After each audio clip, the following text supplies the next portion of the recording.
Hello everyone, नमस्कार। मैं नवीन यादव स्वागत करता हूं doctor Amit IAS academy YouTube channel पर। डियर फ्रेंड्स, लास्ट क्लास में हमने एचसीएस हिस्ट्री के पीवाईक्यू देखे थे मेंस के। आज हम ज्योग्राफी के मेंस पीवाईक्यू पर डिस्कशन करेंगे। किस प्रकार के क्वेश्चन ज्योग्राफी में पूछे गए हैं, कौन सा पोर्शन सबसे ज्यादा दिखाई देता है, किस प्रकार से हमें उनको डील करना है, उन सभी क्वेश्चंस को देखते हुए चलेंगे। उन सभी चीजों के कीवर्ड्स को हम देखेंगे, किस प्रकार के कीवर्ड्स आंसर्स में यूज किए गए हैं, उसी प्रकार से हमें भी अपने आंसर्स में यूज करने। परफेक्ट कीवर्ड्स को यूज करोगे, आंसर परफेक्ट बनेगा, बेस्ट बनेगा, और एग्जामिनर भी उससे काफी ज्यादा इंस्पायर होगा, प्रभावित होगा, और फिर आपको अच्छे से मार्क्स भी देगा। आपको घबराने की चिंता नहीं है, आपको किसी प्रकार से घबराना नहीं है। ये अपना मूल मंत्र रहा है। सबसे पहली बात, आपको घबराना नहीं है, चीजों को सही तरीके से लेकर के चलें। हिंदी मीडियम में ज्योग्राफी के पीवाईक्यू हम सोल्व करेंगे, ठीक है। उसके बाद हम बात करेंगे जैसे कि कोई चीजें हैं, लाइक वो क्वेश्चंस किस प्रकार से डील हो रहे हैं, उन पर चर्चाएं करेंगे। उन सभी चीजों पर डिस्कस करते हुए आगे बढ़ेंगे। तो हिस्ट्री के हम सोल्व कर चुके हैं, ज्योग्राफी पर हम आते हैं। ज्यादा समय नहीं गवाएंगे, ज्योग्राफी के कम ही क्वेश्चन पूछे गए थे, ठीक है। क्योंकि आप जानते हो, लास्ट टाइम मैंने बताया था आपको कि भाई एचसीएस का पैटर्न जो है, जो एचसीएस का पैटर्न मैंने लास्ट टाइम बताया था ना आपको, लास्ट टाइम जब हमने एचसीएस पैटर्न को देखा था, तो भैया अब वो चेंज हो चुका है ना। क्योंकि एचसीएस ने चेंज किया है, तो मैंने इसमें बताया था पहले मेंस के अंदर दो चीजें होती थी। एक तो जीएस पेपर आता था और एक ऑप्शनल आता था, बताया था मैंने लास्ट टाइम। और मैंने ये भी बताया था कि ऑप्शनल हटा दिया गया है। अब मेंस में क्या होगा, नाउ एट प्रेजेंट टाइम मैंने आपको ये भी बताया था, जीएस 1, 2, 3, 4 इस प्रकार से पेपर कर दिए गए हैं, ठीक है, ऑप्शनल हटाने के बाद। इसके अलावा आपका हिंदी और इंग्लिश वाला पोर्शन रहेगा, ठीक है। टोटल 600 मार्क्स रहेंगे, ठीक। जिसमें से मैंने ये कहा था कि जीएस 1 हम डील करेंगे, ठीक, जिसमें आपका हिस्ट्री हो चुका है, ठीक है। जियोग्राफी हम आज कर लेंगे, ठीक। जियोग्राफी में किस प्रकार के क्वेश्चंस आए हुए हैं, पहले हम फोकस करेंगे ओल्ड एचसीएस मेंस पीवाईक्यू पर। जब पहले मिक्स पेपर आता था, ठीक है, इन्हीं मिक्स में से हमने हिस्ट्री कर लिया, ठीक। अब इन्हीं मेंस में से हम जियोग्राफी कर रहे हैं, ठीक है। ये चीज है। अब आप कहोगे सर न्यू एचसीएस पीवाईक्यू, तो न्यू एचसीएस तो भाई पहली बार हो रहा है बदलने के बाद, तो उसके पीवाईक्यू अब बनेंगे ना। जब पहली बार हो रहा है तो वो है नहीं, वो संभावित तरीके से हम देख सकते हैं। ये यूपीएससी बेस्ड इन्होंने कर दिया है, तो इसका मतलब यही है कि मैक्सिमम पॉसिबिलिटी है कि वो उसी पैटर्न में जाए जो यूपीएससी में, बट बहुत कम चांसेस हैं कि वो ओल्ड पैटर्न में चीजें पूछेगा। क्योंकि ओल्ड पैटर्न में कुछ शॉर्ट नोट्स आते थे, जैसे एक लाइन दे देता था कि संक्षेप में विवरण दीजिए। संक्षेप में विवरण देने का मतलब यही होता था कि शॉर्ट नोट्स लिखना है ना, उस प्रकार से। तो उन्हीं चीजों के ऊपर हम फोकस करेंगे, वो किस प्रकार से पूछे जाते थे और हम उनको कैसे यूज कर सकते हैं मेंस पीवाईक्यू के अकॉर्डिंग। जैसे ज्योग्राफी अपना सब्जेक्ट है, ज्योग्राफी को हम डील कर रहे हैं, ठीक है, किस प्रकार से है। तो भैया वर्ष 2023 से हम स्टार्ट कर लेते हैं, किस प्रकार की चीजें पूछी गई हैं। क्वेश्चन है, भौतिक पर्यावरण ने हमारे देश में परिवहन जाल के विकास को प्रभावित किया है, ठीक है। मींस जो भौतिक पर्यावरण है उसने हमारे देश में किसको प्रभावित किया है, तो वो है परिवहन जाल। परिवहन जाल मतलब ट्रांसपोर्टेशन ट्रैक, इसके बारे में जिक्र कर रहा है। और ये किसको इफेक्ट कर रहा है, ये विकास को इफेक्ट कर रहा है, ये चीजें। तो सिंपल सी बात है, अगर आप ट्रांसपोर्टेशन जाल को देखो तो भैया सीधी सी बात, आप मेरे को ये बताइए कितने प्रकार के मार्ग हो सकते हैं। भाई आप ट्रेवलिंग करते हो, बिजनेस करते हो, तो कितने प्रकार के मार्ग यूज करते हो, ठीक। हम भाई सड़क मार्ग यूज करते हैं, सड़क मार्ग यूज कर सकते हैं। ठीक, सड़क मार्ग भी नेशनल हाईवे के तौर पे बनाए जाते हैं। रेलवे यूज करते हैं। उसके अलावा जल परिवहन का यूज करते हो। ठीक, उसके अलावा हवाई परिवहन का यूज करते हो। मेरे हिसाब से तो देश में यही परिवहन है ना? मेरे हिसाब से तो देश में यही परिवहन है, सड़क, रेल, हवाई, है ना? इसके अलावा तो कोई नहीं है।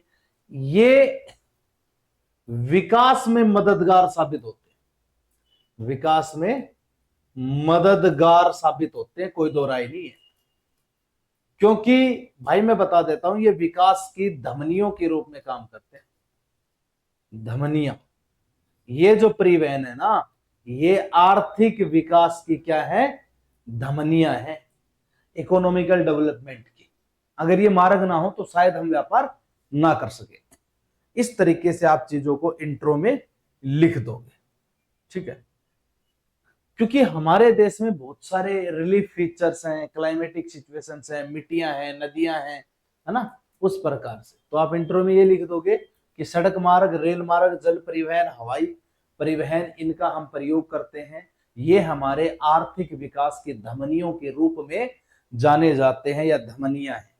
ठीक, तो उसके बाद अगर मैं बात करूं, जैसे विकास भौतिक पर्यावरण, विकास भौतिक पर्यावरण की चीज जिसने बताई है वही हमारे आर्थिक विकास का एक कारण है, जिसमें नदियां, जल, ठीक, जलवायु, रिलीफ फीचर्स, इनके बारे में हम डिस्कस कर सकते हैं। ठीक है, ये हमारे परिवहन को दर्शाता है, यानी कि मैं कह सकता हूं ये कंप्लीट हमारे भूगोल को दर्शाता है। तो ये चीज इसमें रहेगी इंट्रो में। उसके बाद इन चीजों के बारे में डिफाइन करना शुरू कर दो। लाइक एज आप उचावच के बारे में बात कर लो। उचावच को इंग्लिश भाषा में रिलीफ फीचर्स बोलते हैं, जैसे आपके माउंटेन्स वगैरह हैं, मैदानी क्षेत्र है। उचावच, उचावच के साथ साथ जोड़ो तो स्थलाकृति जोड़ सकते हो। क्या जोड़ सकते हो? स्थलाकृति, जिसमें जलोढ़ के मैदान आ जाएंगे, जलोढ़ के मैदान आ जाएंगे, मैदानी क्षेत्र आ जाएगा। ठीक है, जो हमारे परिवहन के लिए उपयुक्त है। क्योंकि मैदानी क्षेत्र में क्या है? सड़क है, रेल है, बहुत अच्छे तरीके से कनेक्टिविटी है इनकी। ठीक, ये सबसे बड़ी एग्जांपल दूं इसका, तो सबसे बेस्ट एग्जांपल आप जीटी रोड यूज कर सकते हो, ग्रैंड ट्रंक रोड जिसे बोला गया है। उस तरीके से आप चीजों को समझ सकते हो, ये डील कर सकते हो इसमें। ठीक, फॉर एग्जांपल एक और भी दे सकते हो, दिल्ली कोलकाता गलियारा, दिल्ली कोलकाता गलियारा यूज कर सकते हो इसको एग्जाम्पल के तौर पे। तो ये स्थलाकृति और मैदानों का एक भाग माना जाता है, इसको हम काउंट कर सकते हैं। फिर उचावच का एग्जाम्पल आप क्या लोगे? रिलीफ फीचर में हमारे माउंटेन्स हैं, इसमें हिमालय काउंट हो जाएगा। क्या काउंट हो जाएगा? हिमालय। हिमालय क्षेत्रों में देखो उबड़ खाबड़ भूमि है, फिर भी हमने क्या किया है? रेल मार्गों को बनाया है, सड़क मार्गों को बनाया है। ठीक, अब हिमालय में सबसे बेस्ट है, हिमालय में सड़क परिवहन है ना? रेल परिवहन भी है। एग्जाम्पल दो तो भाई अटल टनल का नाम सुना है आपने? अटल सुरंग, अटल सुरंग का आप बेस्ट एग्जाम्पल दे सकते हो। इससे बेहतर आप क्या ही दोगे अटल सुरंग से अलावा? अटल सुरंग सबसे बेस्ट रहेगा।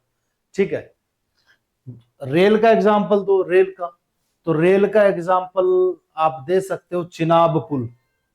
चिनाब पुल, चिनाब पुल जम्मू एंड कश्मीर में है। ये एग्जाम्पल आप सेट कर सकते हो उचावत क्षेत्रों में। ठीक, माउंटेन पासिस भी आप यहां पर हिमालयी क्षेत्र में दर्रों का प्रयोग भी आप यूज कर सकते हो मार्ग के रूप में। दर्रे यहां काउंट होते हैं, दर्रे, दर्रों का प्रयोग भी किया जाता है। तो इस प्रकार की चीजें हैं। ठीक भाई, जल परिवहन में क्या है? बंदरगाहों का प्रयोग करोगे आप, बंदरगाह, बंदरगाह के रास्ते से आप जाओगे। ठीक है, इस प्रकार से आप काउंट कर सकते हो। ठीक, जलवायु परिवर्तन में आप देख रहे हो बंदरगाह का पतन हो रहा है, ये चीजें हम देख पा रहे हैं। ठीक है, भूमृदा विज्ञान, रेल प्रभाव भी आप देख सकते हो, रेल प्रभाव बहुत बड़ा रहा है हमारे विकास में। इकोनॉमिकल डेवलपमेंट में रेल बहुत महत्वपूर्ण रहा है। उत्तर प्रदेश, हरियाणा, पंजाब, बिहार, इन क्षेत्रों में रेल का बहुत महत्व है। मैदानी क्षेत्र है, रेल के जरिए सबसे ज्यादा माल ढुलाई हो सकती है या फिर सबसे ज्यादा ट्रांसपोर्टेशन हम यहाँ पर कर सकते हैं। उसके अलावा लेह, श्रीनगर, शिलोंग ये पर्वतीय क्षेत्र हैं जहां उन्नत नेविगेशन के लिए रेल ट्रैक बनाए गए हैं, है ना। तो ये चीजें हम कर सकते हैं। इस प्रकार के कीवर्ड्स को आप यूज कर सकते हो और ऐसे कीवर्ड्स के साथ आंसर को सोल्व कर सकते हो। अब मैं आपको आंसर दिखा देता हूं कैसे है इसकी डीलिंग। तो देखिए, परिवहन जाल आर्थिक विकास की धमनियों के रूप में काम करता है। परिवहन जाल आर्थिक विकास की धमनियों के रूप में काम करता है। ठीक, सड़क, हवाई मार्ग, जल मार्ग, भौतिक पर्यावरण जल मार्गों का विकास भौतिक पर्यावरण है। इसमें उचावच जलवायु, मिट्टी, नदियां, तटीय विशेषताओं की विविधता शामिल है। ठीक है, गहराई से आकार दिया गया है। भारत का परिवहन भूगोल दर्शाता है। ठीक है, प्राकृतिक परिस्थितियां कनेक्टिविटी को कैसे सुगम बना सकते हैं, उन चीजों पे हम डिस्कस करते हैं। ठीक, जैसे पहला मैंने क्या बताया, उचावच क्षेत्र। उचावच क्षेत्र में आप देखो उत्तरी मैदान, जैसे भारत गंगा के मैदान है, स्थलाकृतियां मिलती हैं, जलोढ़ मिट्टी है, सड़क जाल अच्छा हुआ है। एग्जाम्पल के तौर पे मैंने ग्रैंड ट्रंक रोड के बारे में बता दिया। हिमालयी क्षेत्र जैसे उबड़ खाबड़ भूभाग है, खड़ी ढलाने हैं, बड़े पैमाने पर रेल और राजमार्ग बनाए गए, जैसे जाल और सुरंग बिछाए गए हैं। उदाहरण के लिए मैंने क्या बताया, अटल सुरंग रोहतांग में, जम्मू कश्मीर चिनाब रेल पुल आप ले सकते हो। वेस्टर्न घाट पे आप यूज कर सकते हो। कठोर चट्टान होने के बाद भी असमान सतह जाल घनत्व को सीमित करती है। सड़क और रेल मार्ग जैसे थाल घाट क्षेत्र उसमें है। पाल घाट, यहाँ पर दर्रों का अनुसरण किया गया है। ठीक है, तो परिवहन जाल मैदानों में संगतम है। सबसे गहरा अगर मैं बात करूं तो ये मैदानों में पाया जाता है। पर्वतीय और पठारी क्षेत्रों में कम पाया जाता है। विरल का मतलब होता है कम, ये कम पाया जाता है। वहीं अगर मैं बात करता हूं तो इसने बताया जलवायु का प्रभाव। जलवायु के प्रभाव में मानसून वर्षा है, जैसे भारी वर्षा, सड़कों की क्षति पहुंचती है, पानी वगैरह आता है, सड़क टूट जाती है, नहीं टूट जाती है। आप कभी को देखना, गाँव के क्षेत्रों में आप सड़क देखोगे, खेतों के पास जो सड़क मिलेगी वो पानी के कारण टूटी हुई है, उसका ये है। भूस्खलन भी हो जाता है कई जगह पर। ठीक, फॉर एग्जाम्पल जैसे पश्चिमी घाट पूर्वोत्तर भारत में, हिमालय देख लो आप। ठीक है, इसके अलावा शुष्क क्षेत्र राजस्थान में देखो, रण ऑफ कच्छ सड़क निर्माण को आसान बनाते हैं, लेकिन ऐसी सामग्री की आवश्यकता होती है जो रेत के तूफानों और गर्मी के अनुकूल हो। ठीक है, ऐसा ही मटेरियल यूज करना पड़ेगा जो रेत के तूफानों का भी सामना कर सके, गर्मी के अनुकूल हो। हिमालयी क्षेत्र देखो आप, हिमालयी क्षेत्र में पर्वतीय दर्रे राजमार्गों के मौसमी बंद होने का कारण बनती है। भाई, माउंटेन्स क्षेत्र में बर्फ पिघलती है, पहाड़ों को रोक देती है, रास्तों को रोक देती है ना। नदियां अपवा प्रतिरूप का प्रभाव देख सकते हैं, जैसे उत्तरी मैदान है, गंगा और ब्रह्मपुत्र। ठीक, ये अंतरदेशीय जल परिवहन का समर्थन करती है। इसके ऊपर क्रूज चलाई गई है, आपको पता हो तो। For example national waterway one Varanasi Haldia, national waterway Brahmaputra पर बनाया गया है। ठीक है, ये नेशनल वाटरवे जो है ये है नदियों के ऊपर। ये एग्जांपल आप सेट कर सकते हो, इसका अच्छे से दे सकते हो आप। ठीक, बंदरगाहों का पतन भी मुख्य कारण बना हुआ है, क्योंकि उसका भी यूज हम कर सकते थे। तटरेखा प्रमुख पतनों का समर्थन करती है। फॉर एग्जाम्पल जैसे मुंबई है, प्राकृतिक बंदरगाह बोला जाता है। चेन्नई, कलकत्ता, कांडला, विजाग ये बंदरगाह है। कांडला सबसे बड़ा कृत्रिम बंदरगाह माना जाता है।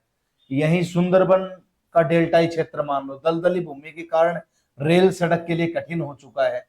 जल परिवहन पर निर्भरता बनी हुई है, ये हम कह देंगे। इधर से मृदा और भूविज्ञान, मृदा भूविज्ञान में अगर मैं बात करूं तो महाराष्ट्र हो गया। ठीक, मध्य प्रदेश के काली मिट्टी, रेगूर के क्षेत्रों में उच्च मृतिका, चिकनी मिट्टी की मात्रा होती है, ये हम कह सकते हैं। ठीक, महाराष्ट्र वाला क्षेत्र देखो, महाराष्ट्र वाले क्षेत्र में कैसी मिट्टी देखने को मिलेगी आपको, ब्लैक मिट्टी मिलेगी। पठारी क्षेत्र है सारा का सारा। मध्य प्रदेश में देख लो, काली मिट्टी का क्षेत्र मिलेगा, इसको आप रेगूर मिट्टी भी बोल सकते हो, काली को। ये भी कहीं ना कहीं हमारे सड़क निर्माण में बाधा बनती है और काफी कॉस्टली पड़ जाता है ये सड़क निर्माण यहाँ पर। ठीक है, जलोढ़ मैदान राजमार्ग देख लो, ये स्थिर आधार माना जाता है।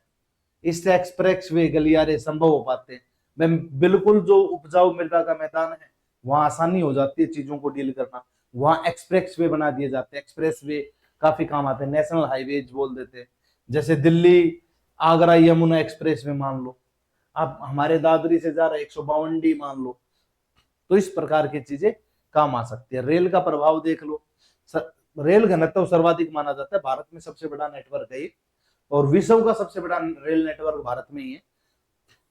उत्तर प्रदेश, बिहार, पंजाब, हरियाणा समतल भूभाग और कृषि जनसंख्या घनत्व वाला क्षेत्र है। ठीक, हिमालयी राज्य, अवरोधक भूभाग और वन आवरण। हवाई परिवहन और हवाई अड्डे की अगर मैं बात करूं तो मौसम की अनुकूलता, भूमि की उपलब्धता के कारण हवाई अड्डे चुनिंदा रूप स्थित हैं, जैसे लेह, श्रीनगर, शिलोंग, जहां पर्वतीय भूभाग के लिए उन्नत नेविगेशन और रनवे प्रणालियों की आवश्यकता होती है। ठीक है, इसका एग्जांपल दे सकते हैं कि भाई ये लिमिटेड तरीके से कई जगह, कुछ जगह स्थित होते हैं। ठीक है, भारत का परिवहन जाल भौतिक पर्यावरण के लिए सामंजस्य से विकसित हुआ है, आपसी संचारित रूप से या सामंजस्य तालमेल बना करके ये विकसित हुआ है। मैदानों ने संघन कनेक्टिविटी को पोषित किया, पहाड़ों और पठारों ने रैखिक विस्तार को सीमित किया। ठीक, क्योंकि सुरंग, पुल, मल्टी मॉडल ये इंजीनियर्स का एक प्रोत्साहन रहा है। ठीक है, भौतिक भूगोल न केवल परिवहन के स्वरूप को बल्कि आर्थिक और क्षेत्रीय विकास को भी आकार देता है, हम ये कह सकते हैं। ठीक है, तो उसके अलावा मैं ये भी कह सकता हूं कि जलवायु अनुकूल अवसंरचना, हर मौसम में कनेक्टिविटी, पर्यावरण संवेदनशील योजना, संतुलित राष्ट्रीय एकीकरण, विकसित भारत 2047 की पूंजी। विकसित भारत योजना भी चलाई गई, ये 2016 में चलाई गई थी वैसे ना, इसके अकॉर्डिंग। ऐसा ही क्वेश्चन है 2022 में, जैसे भारत के कुछ हिस्सों में 12 मासीय बाढ़ के कारण की चर्चा कीजिए, इन बाढ़ से होने वाले नुकसान को कम करने के लिए उपयुक्त उपाय बताइए। ठीक, अब जर्नल सी बात यही है कि भारत में कोई 12 मासी बाढ़ का कारण कैसे बन सकता है, बताओ। यहां 12 मासी बाढ़ का जिक्र है, 12 मासी बाढ़ यानी कि जो कंटिन्यूसली बाढ़ आती है, लगातार जो बाढ़ का कारण बनी हुई है, जो कंटिन्यूसली बाढ़ आती है। बाढ़ की अगर मैं बात करूं तो बाढ़ कोई आदमी तो लेके आता नहीं है, ये एक प्राकृतिक आपदा है। कैसी आपदा है? प्राकृतिक आपदा है, यानी कि नेचुरल डिजास्टर है। ठीक है, अब ये प्रकृति के प्रकोप का हम क्या करते हैं, सामना करते हैं, लेकिन अब ये प्राकृतिक आपदा अपने आप नहीं आती, इसका कारण कहीं ना कहीं हम बनते हैं। केवल प्राकृतिक आपदा इसे हम कह नहीं सकते, लेकिन ये प्रकृति के प्रकोप और मानवीय उपेक्षा के मिलन का कारण होती है। कहीं ना कहीं ये मानव जनित भी हो सकती है। मानव जनित कैसे हो सकती है? क्योंकि हम इनको नियंत्रित ना करें, हम इन चीजों को संरक्षण ना दे, तो कहीं ना कहीं ये कारण बन सकता है। ठीक, और ये इस चीज के बारे में नीति जल आयोग के द्वारा बताया गया। नीति आयोग एक है जिसमें जल प्रबंधन बोर्ड है, नीति आयोग लिखो यार। ठीक है, यहां नीति जल आयोग मत करो, नीति आयोग। और इसके अंडर एक रिपोर्ट है, वो किसकी है? जल प्रबंधन की। जल प्रबंधन प्रतिवेदन है ये, 2023 में प्रस्तुत हुआ है। ठीक, इसके अकॉर्डिंग ये हम कह सकते हैं, यानी कि बाढ़ भारत में सबसे अधिक बार आने वाली एक समस्या है, ये मैं कह सकता हूं। ठीक, जो प्राकृतिक आपदाओं में से एक है। यहां पर जीवन शैली व्यस्त हो जाती है, जीवन शैली इसका नुकसान होता है, बहुत बार लाइफस्टाइल बिगड़ जाती है हमारी, आजीविका पर प्रभाव पड़ता है, आजीविका पर प्रभाव पड़ता है हमारे। ठीक, हमारा इंफ्रास्ट्रक्चर जिसे हम अवसंरचना बोल देते हैं, अवसंरचना क्या हो जाती है? अवसंरचना को नुकसान होता है, इस प्रकार की चीजें यहां बन सकती है। ठीक है, अब फॉर एग्जाम्पल जैसे आप बाढ़ संबंधित क्षति देखो, तो क्षति का कारण लगभग क्षति अगर मैं बात करूं तो 60% वहन होता है क्षति का, 60% बाढ़ की क्षति का वहन होता है। राष्ट्रीय आपदा प्रबंधन NMDA, national management disaster, sorry NDMA, NMA नहीं NDMA, NDMA national disaster management authority, national disaster management authority.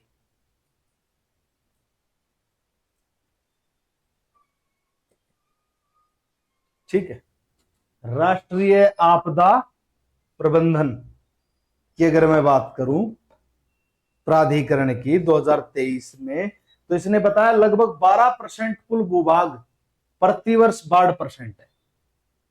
According to 2023 12% भूभाग जो है वो बाढ़ से ग्रसित है।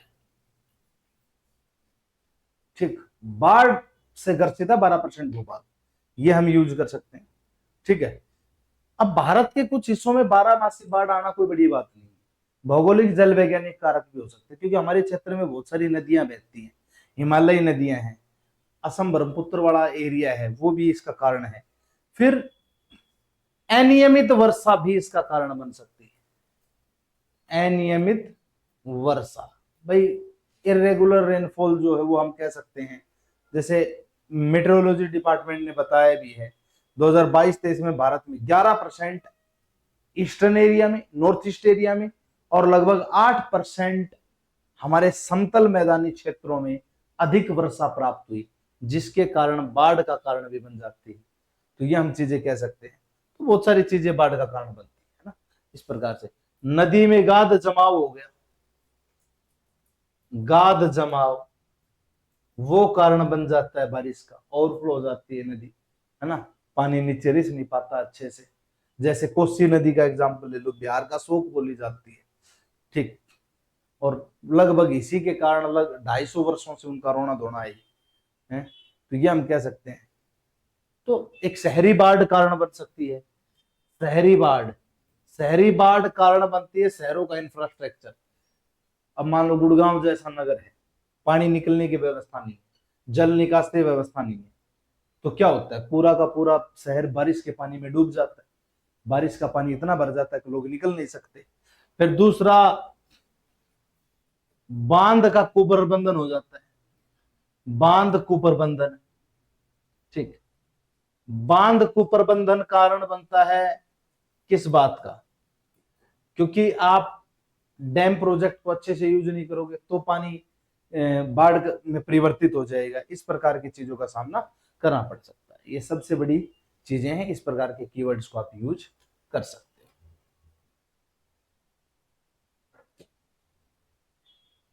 देखिए यहां बताता हूं, बाढ़ में, भारत में बाढ़ केवल प्राकृतिक आपदाएं नहीं है, प्रकृति के प्रकोप के साथ मानवीय उपेक्षा के मिलन का परिणाम भी है। ये मैंने आपको यही बताया है, क्योंकि मानव भी कहीं ना कहीं इसका कारण बनता है। नीति आयोग जल प्रबंधन प्रतिवेदन 2023, बाढ़ भारत में सबसे अधिक बार आने वाली प्राकृतिक आपदाओं में से एक है। जीवन आजीविका अवसंरचना को प्रभावित करती है। ठीक,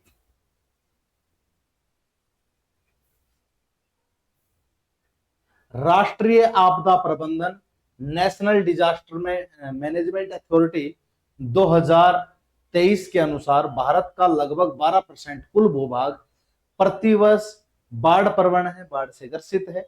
अधिकांश बाढ़ मौसमी है। कुछ क्षेत्र भौगोलिक, जल वैज्ञानिक और मानव प्रेरित कारकों के कारण 12 मासी बाढ़ का सामना करते हैं। बिहार, असम, उत्तर प्रदेश, पश्चिम बंगाल जैसे राज्यों सर्वाधिक प्रभावित होते हैं, जो बाढ़ संबंधी लगभग 60% अधिक क्षति का वहन करते हैं। इसमें हम कह सकते हैं भारत के कुछ हिस्सों में 12 मासी बाढ़ के कारण कुछ भौगोलिक और कुछ जल वैज्ञानिक कारण है, जैसे कि हिमालय नदियां हैं, गंगा, ब्रह्मपुत्र। ठीक है, इनकी सहायक नदियां हो गई, जो मानसून के दौरान भारी गाद पानी ले जाती हैं। कम ढलान वाले मैदानों में बार बार अति प्रवाह का कारण बनती है, ज्यादा बह जाती है। असम में ब्रह्मपुत्र, उसकी सहायक नदियां सुबनसिरी, धनसिरी, मानस उच्च वर्षा और अवसाद भर के कारण वार्षिक बाढ़ का कारण बनती है। गंगा का बेसिन मान लो, उत्तरी बिहार के मैदान बार बार आने वाली बाढ़ का सामना करते हैं, क्योंकि कोसी और गंडक जैसी नदियां अवसाद निक्षेपण के कारण अपना मार्ग बदल लेती हैं। ठीक है।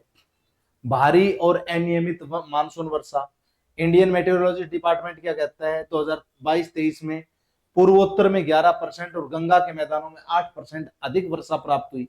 इसके परिणाम स्वरूप लंबे समय तक पानी जमा रहा वहां पर। ठीक। जलवायु परिवर्तन ने अत्यधिक वर्षा की घटनाओं को तीव्र कर दिया है, विशेष रूप से असम और बिहार उत्तराखंड में। स्पेशली एग्जांपल दे सकते हो आप, नदी में गाद जमाव का मैंने बताया था आपको, जल ग्रहण क्षेत्रों में वनोन्मूलन, भूस्खलन से अत्यधिक गाद नदी की गहराई को कम करती है।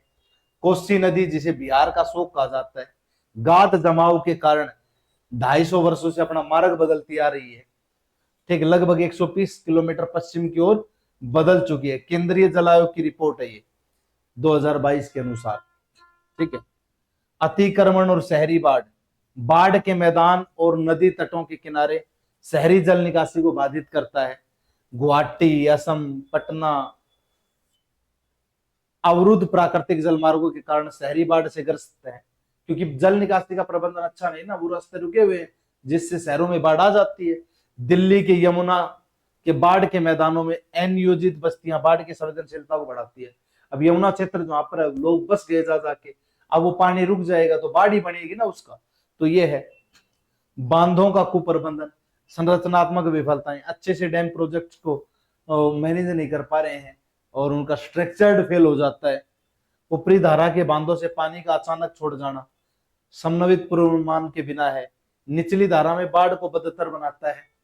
ठीक। फॉर एग्जांपल जैसे 2021 में उत्तराखंड के बांधों से असंयोजित जल निकासी के कारण पश्चिमी उत्तर प्रदेश में अचानक बाढ़ आ गई थी, क्योंकि वहां पर बाढ़ जल को रोक ही नहीं पाए, कंपोज ही नहीं कर पाए, और वो उनको उलाक करके उत्तर प्रदेश में आ गया था। ठीक है। वेस्टर्न उत्तर प्रदेश में वनोन्मूलन और भूमि उपयोग का कारण मैं बता दूं इधर, तो हिमालय की तलहटी में निम्नलिखित जल ग्रहण क्षेत्र अंतःस्त्रावण को कम करते हैं, स्थायी अफवाह को बढ़ाते हैं। हरियाणा, हिमाचल का शिवालिक क्षेत्र घटते वनावरण, जो लास्ट 10 ईयर्स में 7.5% की कमी देखी गई। ये वन संरक्षण की सर्वेक्षण की रिपोर्ट है, फॉरेस्ट सर्वे है ये 2023 के साथ। घग्गर नदी के बेसिन में अचानक बाढ़ में वृद्धि का सामना करना पड़ा। ठीक। इधर से सीमा पार अंतरराज्यीय नदियां जैसे कोसी, गंडक, भारत और नेपाल के बीच समन्वित जल प्रबंधन का अभाव, खराब बाढ़ नियंत्रण और विलंबित प्रक्रिया का एग्जाम्पल हम दे सकते हैं। एकीकृत पर्वतीय विकास जैसे अंतरराष्ट्रीय केंद्र है ICIMOD 2022, इसने भारत नेपाल के मैदानों में बार बार आने वाली बाढ़ का एक प्रमुख कारण बताया था। इसने बताया था जो अंतरराज्यीय नदियां हैं, इसके जल प्रबंधन को अच्छे से समन्वित किया जाए तो बाढ़ को हम नियंत्रित कर सकते हैं। उसने कहा खत्म कर सकते हैं, नियंत्रित कर सकते हैं ये चीजें। अब बाढ़ से होने वाले नुकसान क्या है? बहुत सारे नुकसान है। एकीकृत नदी बेसिन प्रबंधन, जैसे नदियों का जो राज्यवार प्रबंधन है उसके बजाय समग्र रूप से प्रबंधन कर देना चाहिए। जैसे ब्रह्मपुत्र बोर्ड है, ब्रह्मपुत्र बोर्ड, और इधर से अगर मैं बात करूं तो राष्ट्रीय नदी बेसिन प्राधिकरण राज्यों में योजना जैसे ड्रेजिंग, तटबंध प्रबंधन एकीकृत करने का लक्ष्य है। और सरकार जो रिवर लिंकिंग प्रोजेक्ट चला रही है उसका एग्जांपल दे सकते हो। रिवर लिंकिंग प्रोजेक्ट का काम क्या है? रिवर लिंकिंग प्रोजेक्ट भी तो यही काम करेगा, नदियों को जोड़ के, जैसे बेतवा और केन को जोड़ने का प्रयत्न सरकार की पहली पहल है। ठीक है, तो वो काम दे सकता है। वैज्ञानिक बाढ़ के मैदानों का जोनिंग, जैसे राष्ट्रीय आपदा प्रबंधन प्राधिकरण है, बाढ़ प्रवण क्षेत्रों की पहचान करेगा, बस्ती और उद्योगों को प्रतिबंधित करने की सिफारिश करता है। जैसे असम, उत्तराखंड, हरियाणा जैसे राज्य वैज्ञानिक भूमि उपयोग योजना के लिए बाढ़ के मैदानों में जोनिंग विधेयक तैयार कर रहे हैं।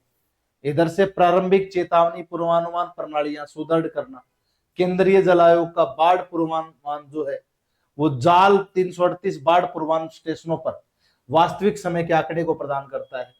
मौसम ऐप लॉन्च हो, राष्ट्रीय आपदा प्रबंधन प्राधिकरण का एकीकृत बाढ़ चेतावनी प्रणाली जैसे डिजिटल प्लेटफॉर्म स्थानीय अधिकारियों को तेजी से कार्य करने में मदद कर सकते हैं। जल ग्रहण क्षेत्र और उसके बारे में अगर मैं बात करूं, उपचार और वनोपण, जैसे अफवाह को कम करने के लिए ऊपरी जल ग्रहण क्षेत्रों में वन आवरण बढ़ाना चाहिए, वनों को लगाना चाहिए, ज्यादा से ज्यादा पेड़ लगाने चाहिए। कैंप और जल शक्ति अभियान 2020 से 24 में बाढ़ प्रवण पहाड़ी राज्यों में पुनर्वनीकरण का समर्थन किया कि अगर बाढ़ को नियंत्रित करना चाहते हो तो वन लगाए जाए। पंचकुला हरियाणा में निर्माण वन परियोजना 2023 का उद्देश्य मृदा अपरदन को रोकना, आकस्मिक बाढ़ को कम करना। इसके लिए निम्नलिखित शिवालिक वनों को बहाल करना, जो शिवालिक की तलहटी में वन जो है वो कम हो चुके हैं उनको बढ़ाना, ये लक्ष्य रखा गया है।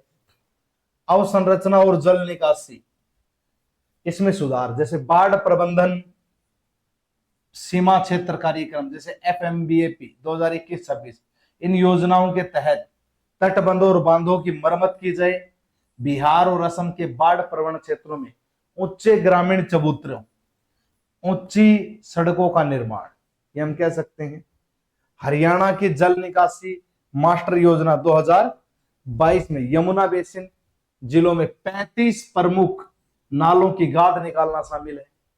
प्रौद्योगिकी GIS का उपयोग कर सकते हैं।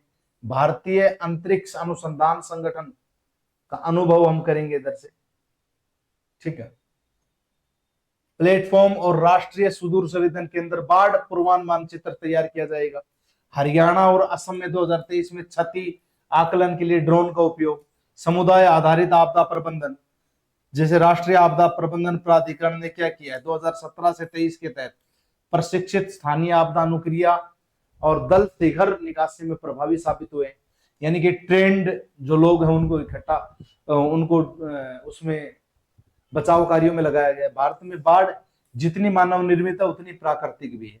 नाजुक परिस्थितियों तंत्र, अनियमित भूमि उपयोग, अपर्याप्त नदी प्रबंधन हम कह सकते हैं, ठीक। राष्ट्रीय आपदा प्रबंधन प्राधिकरण की बाढ़ प्रबंधन योजना नीति आयोग ने नदी बेसिन सुधार और सामुदायिक तैयारी को एकीकृत करके बाढ़ नियंत्रण से बाढ़ सुदृढ़ता की ओर संक्रमण कर सकता है। जैसा कि कहा भी गया है, हम बारिश को रोक नहीं सकते लेकिन हम नदी का प्रबंधन करना सीख सकते हैं।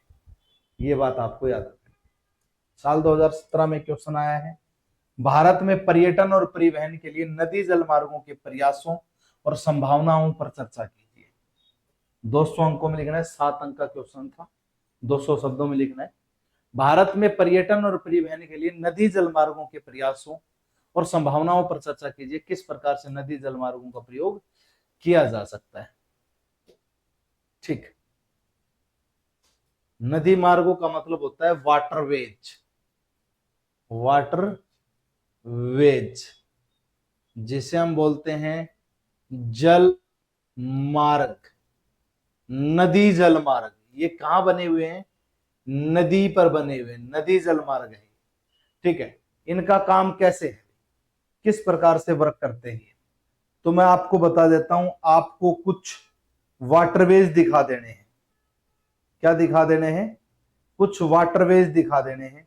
जैसे आप बोल दोगे कि सर ये इस प्रकार से वर्क करेंगे, इसकी कहानी को ऐसे डिफाइन करेंगे, ठीक। और ये चीज अगर मैं बात करूं, नदी जल मार्ग की बात आती है तो नदियां जो है ना, नदियां वो जीवन रेखा के रूप में काम करती है, जीवन रेखा, लाइफ लाइन के रूप में काम करती हैं, लेकिन वो वाणिज्य और संस्कृति के रूप में भी काम करेंगी। इसके साथ साथ वो वाणिज्य और संस्कृति इसको बचाने का भी काम करती हैं। इन सांस्कृतिक गलियारों के रूप में ये बनेंगी, ठीक। और ये चीज हम कह सकते हैं। उसके अलावा अगर मैं बात करूं, अगर भारत में मैं बात करता हूं तो 14,500 किलोमीटर से अधिक नौगम्य मार्ग है भारत में। लगभग 14,500 किलोमीटर, 500 किलोमीटर क्या है, नौगम्य मार्ग है, जो एक विशाल अंतर्देशीय जाल है, ठीक। ये हमारे देश के अंदर अंदर ही है, ठीक। फिर भी हमारी विकसित अर्थव्यवस्था की अगर मैं बात करता हूं तो 20% से अधिक तुलना, लगभग 3% तो माल ढुलाई जलमार्गों का उपयोग किया जाता है, ठीक है। 20% जो हमारी विकसित अर्थव्यवस्था है उसमें से 3% किसका यूज करती है, उसमें से 3% जल मार्गों का प्रयोग करती है, ये मैं कह सकता हूं, ठीक है। इसका एग्जाम्पल आप नेशनल वाटरवे के थ्रू दे सकते हो। ठीक है, अब टोटल विकसित अर्थव्यवस्था की अगर मैं बात करूं,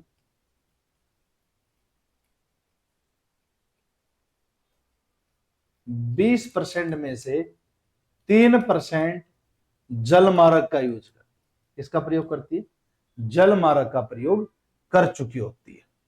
ठीक है, अब ये जलमार्ग, अंतरदेशीय जो जलमार्ग है, ये कितने किलोमीटर का मैंने बताया, ये अंतरदेशीय क्यों बोल रहा हूं मैं, हमारे ही देश में है, कहीं और नहीं है।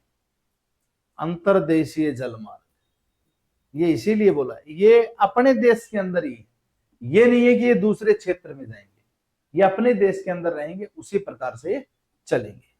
ठीक है, ये कैसे काम करते हैं इन पर हम डिस्कस कर लेते हैं। जैसे कि मैं आपको एक मैप के थ्रू दिखा देता हूं।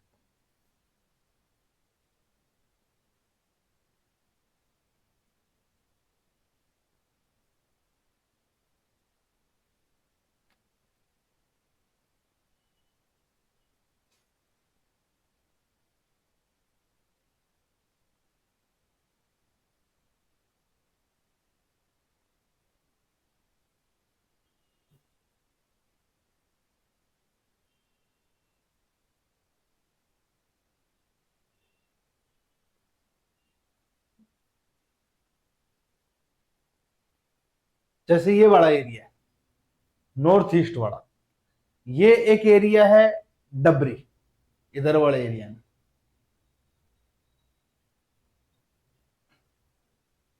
ये एरिया है डुबरी। ठीक, और डुबरी से ये एक मार्ग जा रहा है सदिया तक, सदिया तक, इसको बोलते हैं NW2। क्या बोलते हैं? NW2। सर NW1 कौन सा है? ये क्षेत्र है, मान लो प्रयागराज। कौन सा? प्रयागराज। अब ये इस रास्ते से चलते हुए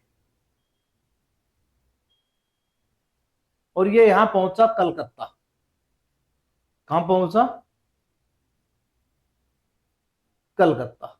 तो ये है नेशनल वाटर हाईवे 1, राष्ट्रीय जलमार्ग 1। तो सर 3 कौन सा आ गया? 3 किसे बोल देंगे, है ना? ये एरिया है कोटापुरम। कौन सा? कोटापुरम। ठीक, और ये एरिया है कोल्लम। कोल्लम। तो ये जो मार्ग है ना, ये NW3 है। कौन सा है? NW3।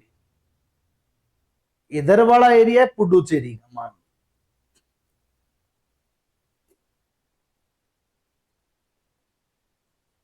ये पुडुचेरी वाला एरिया, और इधर वाला एरिया काकीनाडा कोस्ट। तो ये NW4 हो गया। क्या हो गया? NW4, national waterways 4। ठीक, ये हम बोल सकते हैं। ये इधर से थोड़ा सा कृष्णा नदी से जुड़ जाता है, ये हम कह देंगे।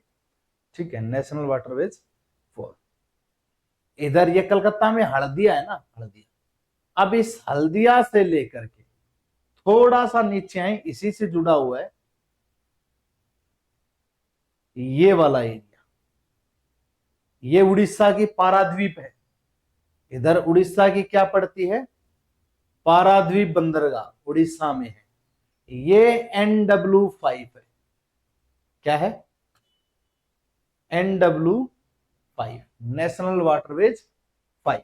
ये हम कह सकते हैं, जो इधर तलचर को भी जोड़ता है।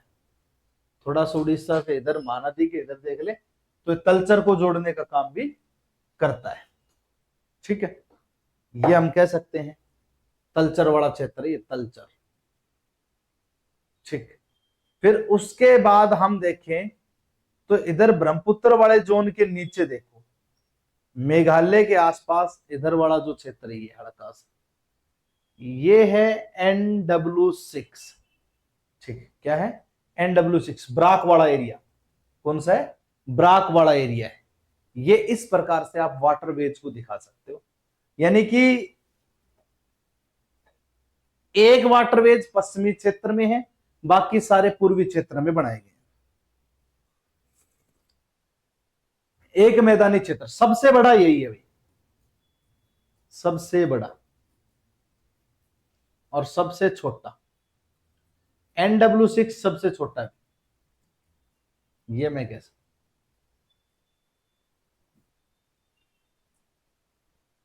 तो इस प्रकार से आप दिखा दोगे, ठीक।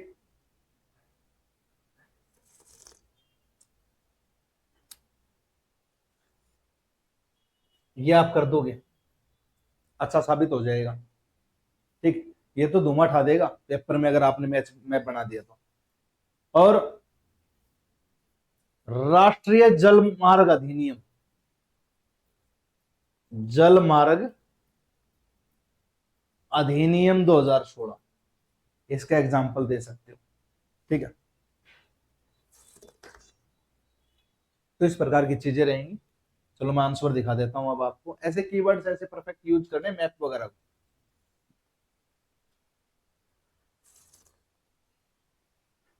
देखो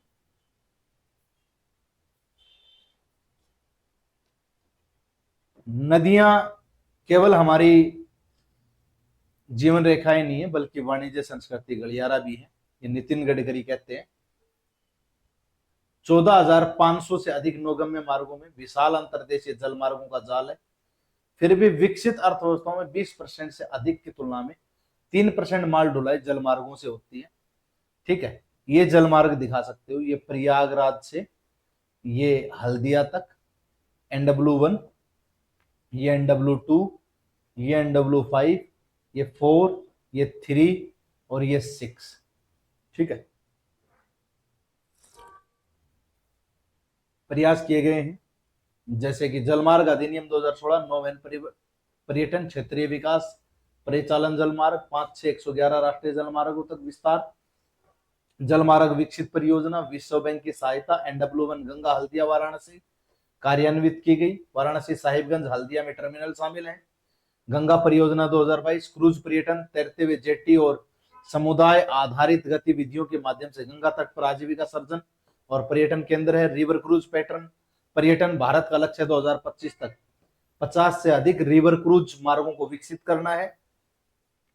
MV गंगा विलास 2023 विश्व की सबसे लंबी रिवर क्रूज 3200 किलोमीटर वाराणसी से डिब्रूगढ़ तक बनाई गई। अंतरदेशीय संपर्क सागरमाला, हरित नौका पहल, पर्यावरण अनुकूल नदी परिवहन और हेरा फेरी को बढ़ावा दिया।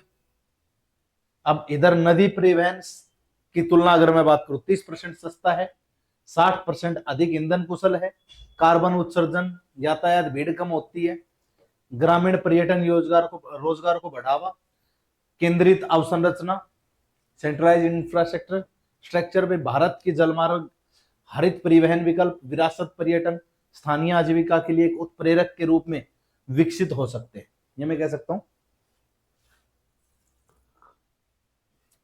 2014 का एक क्वेश्चन आया हुआ इधर से, फसल के पोषण मूल्य को कैसे बढ़ाया जा सकता है। भाई फसलों को आप कैसे बढ़ा सकते हैं। मैं मेरे हिसाब से तो खाद वगैरह अच्छे से यूज करके बढ़िया तरीके से, ठीक है। तो फसल के पोषण मूल्य को जैव सुदृढ़ीकरण, कृषि वैज्ञानिक पद्धति और आनुवांशिक सुधारों के माध्यम से बढ़ाया जा सकता है। जैव सुदृढ़ीकरण को आप कैसे बढ़ा सकते हो। पादप प्रजनन, पादप प्रजनन क्या होता है, जैसे खाद बीज का यूज करके विटामिन और खनिजों को समृद्ध बना करके, फॉर एग्जाम्पल जैसे लोह समृद्ध बाजरा, जस्ता समृद्ध चावल, विटामिन ए, शकरकंद, हार्वेस्ट प्लस कार्यक्रम चलाए जा सकते हैं, उसके तहत ये चीज उगा सकते हो।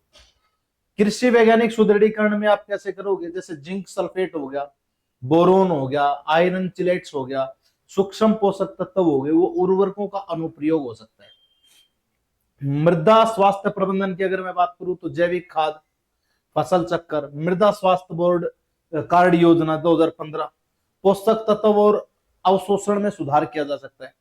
भाई मिट्टी अच्छी होगी, मिट्टी को बढ़िया तरीके से आप देखोगे, उसका प्रबंधन रखोगे, अच्छे से स्वस्थ मिट्टी का यूज करोगे तो फसल अच्छी हो जाएगी।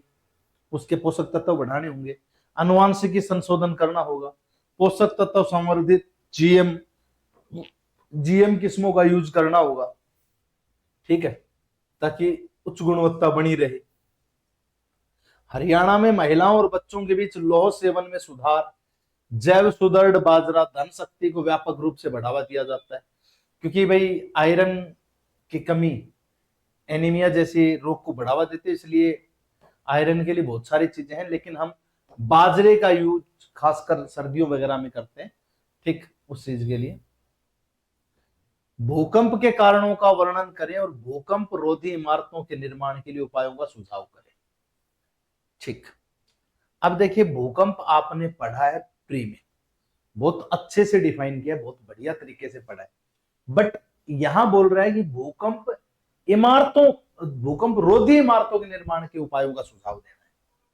तो भूकंप लोगों को नहीं मारते, सिंपल सी बात है, लोग भूकंप से मरते नहीं है, बट दीवारों इमारतों के नीचे दब जाते हैं। असुरक्षित इमारतें मारती हैं। अगर आप असुरक्षित इमारतें रखते हो, भूकंप में टूट जाती है, जर्जर इमारतें होती हैं, जिसके कारण लोगों के क्षति पहुंचती है।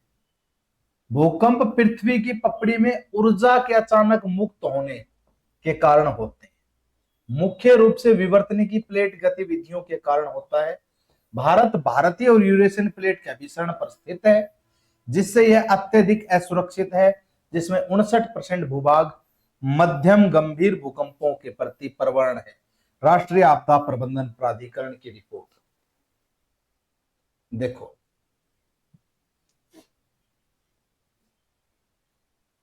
मान लो हमारी ये अर्थ है, ठीक, ये हमारी अर्थ है।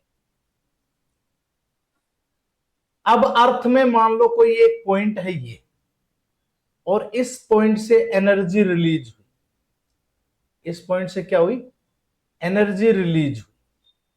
ये एनर्जी रिलीज हुई, इस पॉइंट को बोल दिया गया फोकस। क्या बोल दिया गया, फोकस। हिंदी भाषा में बोला अभिकेंद्र। इस अभिकेंद्र से ऊर्जा मुक्त हुई, जब मुक्त ऊर्जा निकली तो वो यहां जाकर के नोट हुई, इसको बोल दिया एपी सेंटर, यानी कि अधिकेंद्र।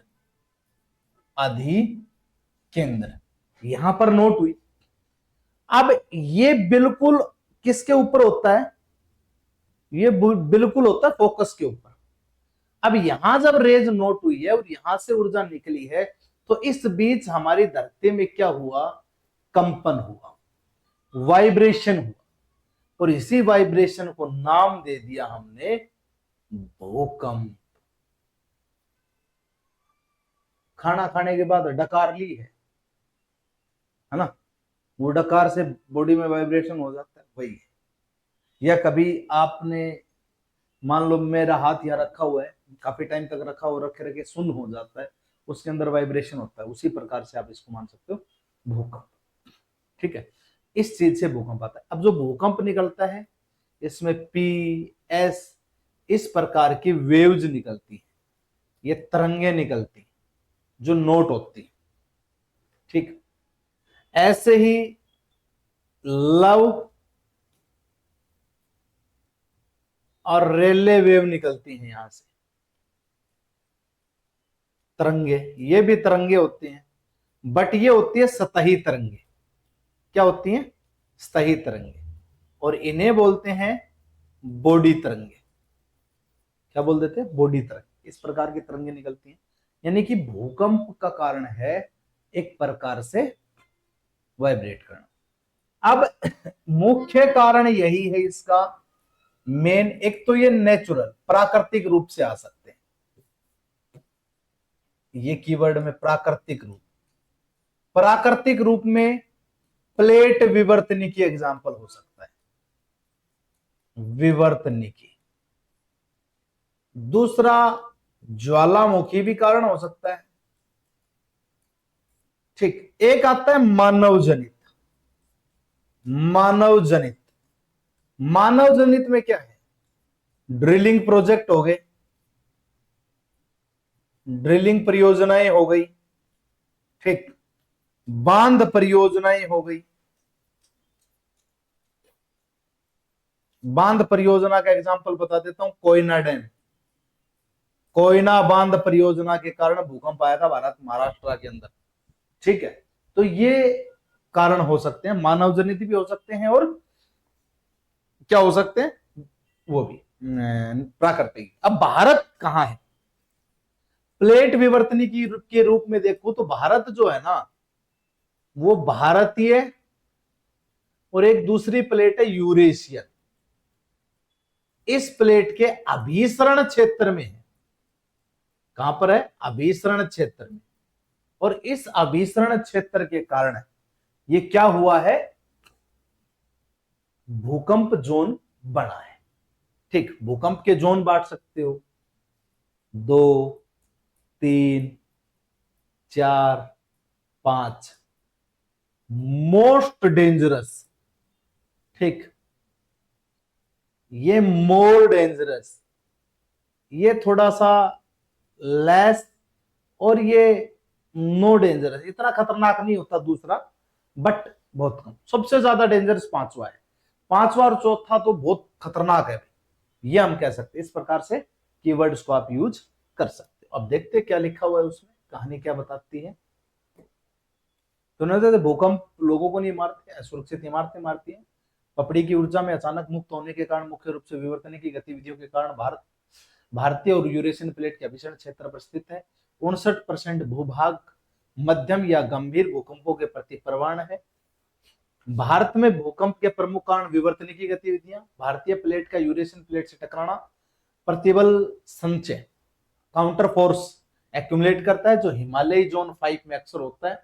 भ्रंश रेखा संचालन, भारत गंगा मैदान और अरावली दिल्ली कटक भूकंपीय रूप में सक्रिय है। ज्वालामुखी और जलाशय प्रेषित, पश्चिम में भारत में जलाशय प्रेषित भूकंपित, जैसे बांध परियोजना से कोयना बांध महाराष्ट्र, भाई पानी रुक गया था जिससे भूकंप का कारण बन गया, ठीक।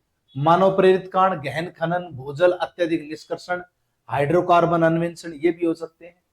भूकंप सुरक्षित भवन निर्माण के उपाय, जैसे BIS कोड का पालन, IS 1893 भूकंपीय डिजाइन, चिनाई वाले भवनों के लिए IS 4326, ठीक। नामीय सुदृढ़ीकरण उपयोग, लचीलापन सुनिश्चित करता है, भंगुर पतन को रोकता है, आधार पृथक्करण, शॉक एब्जॉर्बर, भवन को भूगति से अलग करता है, हल्के पदार्थ कंपन के दौरान जड़त्वीय बलों को कम करते हैं, पुरानी अवसंरचनाओं का रेट्रोफिटिंग, स्टील ब्रेसिज, अवरूपण, दीवारें और जैकेटिंग कॉलम तोड़ना। इधर से स्थानीय भवन उपनियम, जैसे हरियाणा के शहरी स्थानीय निकाय, गुड़गांव, फरीदाबाद ऊंची ऊंची इमारतों वाले क्षेत्रों में भूकंप रोधी मानदंडों का पालन करते हैं। भूकंप संबंधी नुकसान को कम करने के लिए वैज्ञानिक योजना, सख्त प्रवर्तन, जन जागरूक संयोजन है, ठीक है। कुछ ऐसा स्ट्रक्चर बनाया जाता है ताकि भूकंप जो है वो उस क्षेत्र में ज्यादा नुकसान ना कर सके। जैसे जापान जैसा देश देख लो, ऐसा स्ट्रक्चर बनाता है, पूरे के पूरे मकान लकड़ी से बने होते हैं, टूट जाते हैं, बट फिर भी क्या होता है, भूकंप जैसी घटनाओं में उनका स्ट्रक्चर एज इट इज रहता है, मकान बनाने में टाइम नहीं लगता, टक टक टक वो जोड़ देते हैं अपना काम वैसे के वैसे, ठीक है। 2009 में आया है। भारतीय मानसून की क्रिया विधि क्या है? भारतीय कृषि में मानसून की भूमिका पर चर्चा कीजिए। मानसून की भूमिका पर चर्चा करने की बात यहां पर आ गई है। मानसून के बारे में आपसे पूछ लिया गया, क्वेश्चन डायरेक्ट पूछा गया है, भारतीय मानसून की क्रिया विधि क्या है, और भारतीय मानसून, भारतीय कृषि में मानसून की भूमिका क्या है। तो साधारण सी बात यह है कि भाई भारत जो है ना, भारत देश बेसिकली अगर मैं बात करूं तो हमारे देश के अंदर जो कृषि है ना, कृषि वो मैक्स किस पे डिपेंड करती है? निर्भर है मानसून पे। किस पे निर्भर है? मानसून पे निर्भर, ठीक। और भारत में जो मानसून है वो एक तो बोला जाता है दक्षिण पश्चिम, पश्चिम, और एक है उत्तर पूर्व। ठीक, ये है दो प्रकार का। महत्वपूर्ण हमारे लिए कौन सा है? वैसे तो दोनों ही है, बट महत्वपूर्ण में अगर मैं चर्चा करता हूं तो वो है दक्षिण पश्चिम, क्योंकि सर्वाधिक बारिश हमें यहां से प्राप्त होती है। सर्वाधिक बारिश यहां से प्राप्त होती है। इसे हम अरब सागर शाखा भी कह सकते हैं। अरब सागर शाखा का नाम ले सकते हैं। इसे हम बोल सकते हैं बंगाल की खाड़ी वाली शाखा। खाड़ी शाखा ये इतनी प्रभावित नहीं करती। ठीक है, तो ये हम कह सकते हैं। तो हमारे देश में जो कृषि है उस पर प्रभाव मानसून का ज्यादा है। भारत एक कृषि प्रधान देश है, हम कह सकते हैं। इजिली हम इन चीजों को देख सकते हैं और जानकारी प्राप्त कर सकते हैं। ठीक, तो मानसून भारत का वास्तविक वित्त मंत्री हम कह सकते हैं, एक प्रकार से रियली में है। और ये मानसून को वास्तविक वित्त मंत्री बताया था किसने? अगर आपको पता हो तो आईजी पटेल ने। आईजी पटेल महोदय, उन्होंने इसके बारे में बताया था। ये कौन थे? ये अर्थशास्त्री थे। अर्थशास्त्री थे, इन्होंने वास्तव में इस चीज के बारे में बताया। इकोनॉमिस्ट थे हमारे देश के बहुत बड़े। इन्होंने ये बताया था मानसून के बारे में कि मानसून किस प्रकार से प्रभाव डालता है। ठीक, किस प्रकार से जेट धाराओं का यूज होता है। यहां पर आप एक्सप्लेनेशन कर सकते हो, जेट धाराओं को एक्सप्लेन कर दोगे। ठीक है, किस प्रकार से है। ठीक, स्थल समुद्र को आप क्या कर दोगे? ताप अंतर के बारे में बता दोगे। ठीक, उसके अलावा वायुदाब प्रवणता के बारे में बता दोगे। वायुदाब प्रवणता, इनके बारे में थोड़ा थोड़ा एक्सप्लेन कर दोगे, तब जाकर के चीजें होंगी। बताऊंगा कैसे। ठीक, एक ओशियन सर्कुलेशन, महासागरीय परिसंचरण के बारे में बता दोगे। ओशियन सर्कुलेशन किस प्रकार से डिफाइन हो सकता है, उस चीज के बारे में आप बता दोगे, तब जाकर के तो सबसे बड़ी मानसून प्रणाली में काउंट हो जाएगा ये मानसून। ठीक, सबसे बड़ी मानसून प्रणाली। ठीक है, टाइम बता दो तो क्या कहना? 1 जून से 15 जुलाई तक पूरे भारत में फैल जाता है। ठीक है, 1 जून से 15 जुलाई तक दक्षिण पश्चिम मानसून पूरे भारत में फैल जाता है। ठीक, ये हम कह सकते हैं लगभग लगभग इन चीजों में हम बता सकते हैं। तो ये कहानी है इसकी। चलो मैं आपको दिखा देता हूं क्या कह रहा है।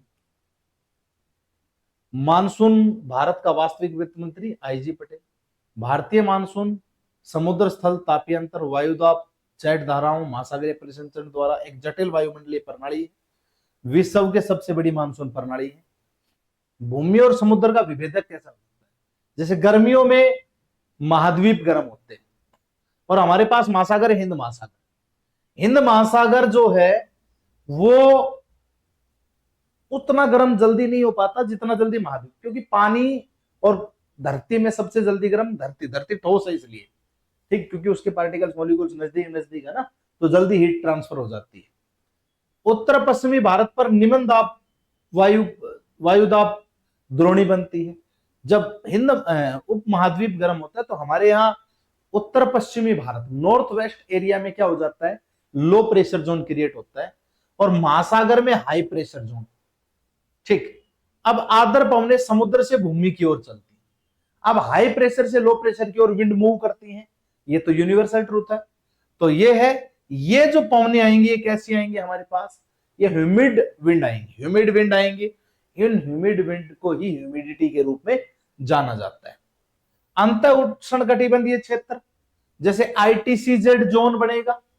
आईटीसीजेड जोन का भी इंपॉर्टेंट तरीके से यूज होता है। जैसे जून के दौरान गंगा के मैदानों पर उत्तर की ओर खिसक जाएगा, इससे आर्द्र भूमध्य रेखीय वायु भारत में आकर्षित होगी। भाई जो इक्वेटोरियल जो ह्यूमिड विंड है वो हमारी तरफ अट्रैक्ट होकर के आएगी। अब भूमध्य रेखीय पार प्रवाह यानी कि वो मास किरण जैसे उच्च यानी कि दक्षिण हिंद महासागर से वो हवा भूमध्य रेखा को पार करेगी। पार करने के बाद कोरियोलिस बल के कारण क्या हो जाएगी, मुड़ जाएगी, जिससे दक्षिण पश्चिम मानसून पवने चलेंगे। ट्रेड विंड होती है। जेट धाराएं जो उष्णकटिबंधीय पूर्वी जेट भारत में मानसून प्रवेश को मजबूत बनाती है। इसका आप चाहो तो स्ट्रक्चर बना सकते हो, कैसे मुड़ती है वो दिखा देता हूं आपको।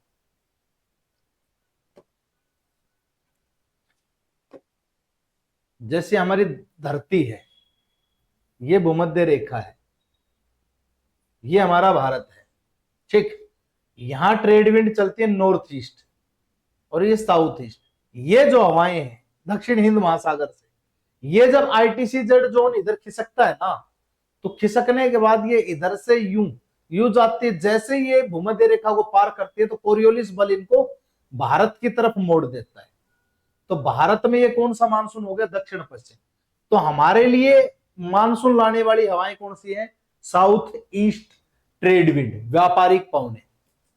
ये व्यापारिक पवने हैं, ये हमारे देश में लेके आते भाई, इधर मास्कन के क्षेत्र से दक्षिण हिंद महासागर से ऊपर की ओर मुड़ती है, ये हम कह सकते हैं, ठीक है। उसके बाद पूर्वी जेट यानी कि तेज भारत में मानसून प्रवेश को मजबूत करता है। गर्मियों के दौरान उपोषण कटिबंधीय। पश्चिमी जेट का कमजोर होना, गर्मियों में वेस्टर्लीज कम हो जाती है तो ईस्टर्लीज के कारण अच्छी खासी बारिश आती है, ठीक, ये बात हम कह सकते हैं। और मैं आपको बता देता हूं, सर्दियों में जब हमारी बारिश हो रही होती है वो वेस्टर्लीज के कारण हो रही होती है। महासागरीय परिघटना, एल नीनो दक्षिणी दोलन, ENSO हिंद महासागर द्विध्रुव मेडन जूलियन दोलन मानसून की शक्ति और परिवर्तनशील को प्रभावित करते हैं। अब देखिए, इन ENSO एक घटना होती है जो नॉर्मल कंडीशन में हमारे यहाँ बारिश हो जाती है, बट अगर एल नीनो एक्टिव हो जाती है, एल नीनो एक्टिव हो जाती है तो क्या होता है, वो प्रशांत महासागर वाले क्षेत्र में, मध्य पूर्वी प्रशांत महासागर वाले क्षेत्र में जो गर्म जल है उसको हमारी तरफ धकेलने की बजाय उसको अमेरिका, साउथ अमेरिका की साइड धकेल देती है। उधर बारिश अच्छी खासी हो जाती है और हमारे यहाँ सूखा पड़ जाता है भी। लेकिन जब ला निन्ना एक्टिव हो जाती है तो वो उसी प्रवाह को ऑस्ट्रेलिया और दक्षिण एशिया की तरफ यानी कि भारत की तरफ धकेल देती है, जो काफी सारी मात्रा में बारिश हमें प्रदान करती है। तो इनसो की घटना को अच्छे से डिफाइन कर सकते हो। महासागरीय परिघटनाओं में एक आती है, एक हमारे हिंद महासागर में द्विध्रुव पोजीशन बनती है, यानी कि जब पश्चिमी क्षेत्र में हाई टेम्परेचर हो जाएगा और वहां से लो प्रेशर जोन क्रिएट होगा तो हमारे बारिश होगी। अगर वहां हाई प्रेशर जोन क्रिएट हो गया तो हमारे लिए वो नेगेटिव डाइपोल हो जाता है, क्योंकि वो फिर हाई प्रेशर जोन हमारी साइड बारिश नहीं होने देगा। तो कुछ टाइम के लिए इसी हिंद महासागर द्विध्रुव के कारण हमारे ऊपर मानसून ब्रेक भी लगता है, बीच में बारिश रुक भी जाती है। आपको पता हो मानसूनी मौसम में, तो हम कह सकते हैं भारतीय कृषि मानसून की भूमिका, वर्षा आधारित कृषि के लिए जल स्रोत। भारत के कुल बोए गए क्षेत्र का लगभग 52% वर्षा आधारित है। मानसून वर्षा चावल, बाजरा, दाल, कपास, तिलहन जैसी खरीफ फसलों के लिए बुआई के लिए निर्धारण है, यानी कि अब जो बारिश है वो हमारी अब जो फसलें होंगी उनके लिए फायदेमंद होती है। मैं आपको बता देता हूं, ठीक है। अब बाजरा बोना है तो बारिश की रिक्वायरमेंट है आपको, है ना, तो बारिश नहीं होगी तो आप बाजरा कहां से बो दोगे। और खासकर ये दक्षिण हरियाणा और राजस्थान वाले क्षेत्रों में इंपॉर्टेंट है। वैसे तो बारिश पूरे क्षेत्र के लिए इंपॉर्टेंट है, बट अपने एरिया में खासकर बहुत ज्यादा नीड होती है और हमारे एरिया में बारिश होती भी कम है। भूजल पुनर्भरण, मानसून उन जल भरतों का पुनर्भरण करता है जो गेहूं और सरसों जैसे रबी फसलों का समर्थन करते हैं, ठीक है। खाद्य सुरक्षा प्रभाव, जैसे 10% वर्षा की कमी खाद्यान्न उत्पादन को 4 से 5% तक कम कर सकती है। अच्छे मानसून ग्रामीण आय बढ़ाते हैं, मुद्रास्फीति को कम करते हैं। क्षेत्रीय उदाहरण जैसे हरियाणा की वर्षा 500 से 700 मिलीमीटर धान, कपास, बाजरा के लिए मानसून पर निर्भर है। अपर्याप्त वर्षा हिसार, महेंद्रगढ़, कैथल जैसे जिलों में भूजल तनाव को बढ़ाती है, ठीक है। अगर बारिश अच्छी नहीं होगी तो हमारे एरिया में क्या हो जाएगी, खेती नहीं होगी। मानसून प्राकृतिक कृषि की जीवन रेखा, स्थिर मानसून ग्रामीण समृद्ध और राष्ट्रीय खाद्य सुरक्षा सुनिश्चित करती है। ठीक है, ये हम कह सकते हैं। तो लगभग हम बारिश पर ही निर्भर हैं। ऐसे जल संचयन तकनीकों पर एक विवरण दीजिए। जल संचयन मतलब पानी एकत्रित करना। क्यों?